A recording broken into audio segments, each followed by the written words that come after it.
Prosseguindo com as nossas exposições a respeito do pecado original, agora entramos na terceira parte, que iniciamos em Ezequiel capítulo 18, depois falamos sobre a evolução dessa doutrina na história da igreja, que culminou com a polêmica entre Santo Agostinho e Pelágio, que resultou na excomunhão, a exclusão dele da igreja como herege no Concílio de Éfeso em 431 da era cristã.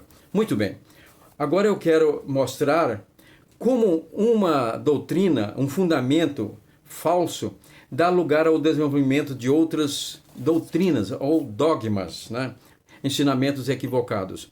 Quando eu estava no primeiro ano de seminário, ali a gente aprende sobre a lógica e que nós devemos raciocinar e interpretar, inclusive na teologia, na doutrina, de forma lógica, porque Paulo disse lá em Romanos capítulo 12, ali nos versículos, primeiro versículo, que nós devemos não conformar com esse mundo, mas ser transformado pela renovação da nossa mente. Para quê? Para que nós possamos experimentar qual seja boa, agradável e perfeita vontade de Deus. Porque ele disse, isso é o vosso culto racional. É a forma de servir a Deus de maneira inteligente.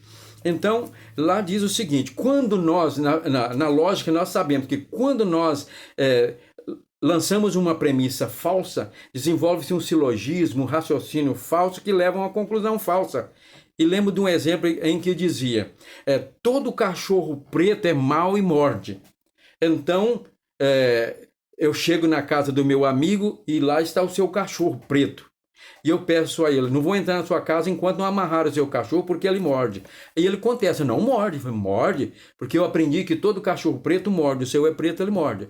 Então, por que foi criada essa doutrina, esse dogma, que todos nós nascemos com o pecado de Adão, condenado, herdamos essa herança congênita, que nós já nascemos pecadores, escravo do pecado, como eu vi num vídeo recente de um padre, professor de grego e hebraico em uma faculdade de teologia, em uma capital aqui de um estado do nosso país, afirmando que precisa se batizar a criança, outra coisa, outro aspecto eu vou explicar mais na frente. Precisa batizar a criança porque ela já nasce com o pecado de Adão, pecadora, escrava do pecado, escrava de Satanás. Então é por meio do batismo que ela é expurgada dessa herança e ela pode então entrar nos céus. Olha aí, mas a primeira doutrina que surgiu foi a questão da Imaculada Conceição de Maria. Porque se nós herdamos o pecado original, então Maria tinha herdado esse pecado original. E Jesus, então, herdou também. Aí virou aquela polêmica, criar a doutrina da Imaculada Conceição, que afirma que Maria, antes de nascer, já quando ela foi gerada no ventre da sua mãe, ela foi purificada pelo Espírito da herança desse pecado congênito, por isso Jesus nasceu também sem pecado original. Logo, não representa toda a humanidade 100%. Mas Paulo diz que ele nasceu de mulher, nasceu sob a lei, em semelhança de carne pecaminosa. Em semelhança, não nasceu pecador. Nasceu num corpo com a herança, as consequências da queda, as consequências amorais, que é biológicas, físicas, emocionais, intelectuais. Mas nós não nascemos assim. Aí Maria foi purificada.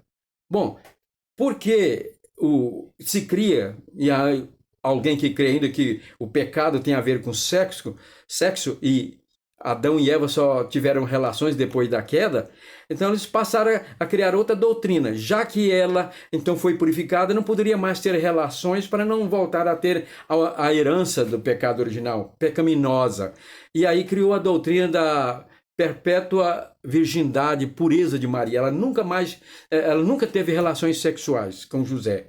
Mas a palavra de Deus diz lá em Mateus capítulo 1, versículo 24 e 25, pode conferir lá, que quando o anjo, José estava querendo abandoná-la, o anjo apareceu em visão em sonho e disse, pode receber Maria, porque o que está gerado nela é do Espírito Santo.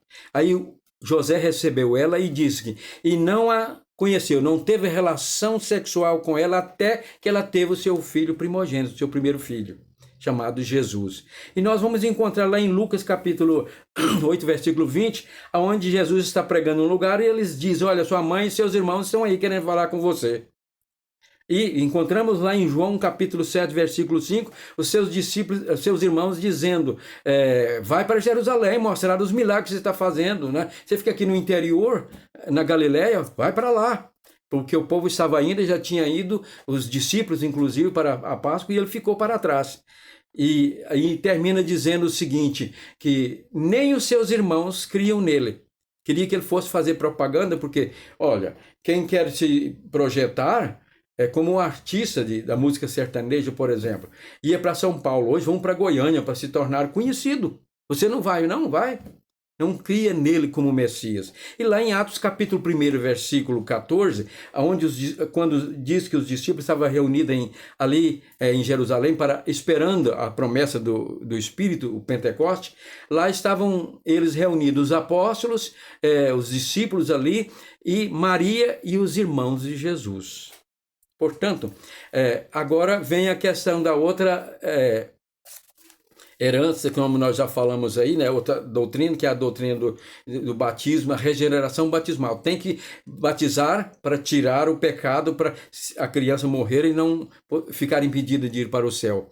Mas a última doutrina decorrente disso aí é a Assunção de Maria.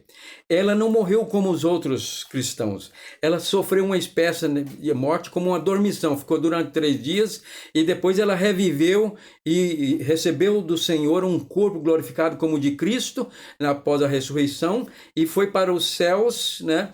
E está lá num estado de glória e em consciência que sabe do que passa aqui. Por isso ela tem até a prerrogativa, o poder de ouvir as orações e fazer intercessão. Vocês estão notando aí como uma premissa falsa leva a um desenvolvimento racional falso, que leva a uma conclusão falsa? Desculpa, aí a sequidão do ar, né? Estamos aí a cerca de 10% de umidade. Então, a questão é a seguinte, que a Bíblia não ensina assim, nós somos criados à imagem e semelhança de Deus. E cada criança que é óvulo, que é fecundado, Deus cria uma alma, um espírito. Lá nos profetas o Senhor diz, eu crio o espírito no homem. É uma alma perfeita, a imagem e semelhança dele. Como um androide de última geração, perfeito, mas que passa a ser instalado num aparelho arcaico. Ali ele tem um potencial 100%, mas ele não funciona 100% porque o aparelho é inferior. Nós nascemos perfeitos, Deus coloca em nós uma alma perfeita e ela vai funcionar perfeitamente só quando nós recebermos um corpo glorificado na ressurreição. Mas nesse tempo que estamos aqui, ela habita aqui e o centro de todo o nosso ser é o cérebro. Ali ela atua com todas as suas faculdades em cada parte do cérebro, mas de maneira limitada, mas não pecaminosa.